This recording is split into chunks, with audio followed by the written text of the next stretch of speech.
আউযুবিল্লাহি মিনাশ শাইতানির রাজিম বিসমিল্লাহির রহমানির রহিম। দেখেন গাইস, সময় ফুরে যাচ্ছে, সময় বয়ে যাচ্ছে, সূর্য উঠিতেছে, সূর্য নামিতেছে, দিন কিন্তু ফুরে যাচ্ছে। জীবন থেকে সর্বসময় মানুষের হারিয়ে যাচ্ছে, মৃত্যুর দিকে সামনের দিকে অগ্রসর হচ্ছি। মানুষের সর্বাধিক বেহাল অবস্থায় আজকে মানুষ পথভ্রষ্ট।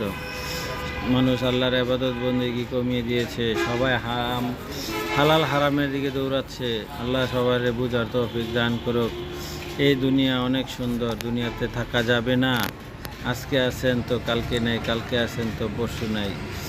যে কোনো সময়, যে কোনো একদিন না একদিন মানুষকে মৃত্যুবরণ করিতেই হবে। যারা এখনও দুনিয়া নিয়ে ব্যস্ত, অতএব দুনিয়ার পথ ছেড়ে দেন, আখেরাতের দিকে ধাবিত হন। নামাজ পড়েন, রোজা রাখেন, আল্লাহর কাজ করেন, 5 ওয়াক্ত নামাজে জীবন সুন্দর করে। ফজরের নামাজটা সকলে বেশি করে ফজরের নামাজটা পড়বেন। আল্লাহ 5 ওয়াক্ত নামাজ পড়ার তৌফিক দান করবে আপনারে।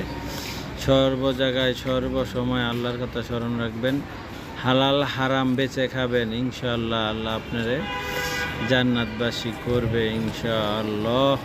আসসালামু আলাইকুম ওয়া রাহমাতুল্লাহ।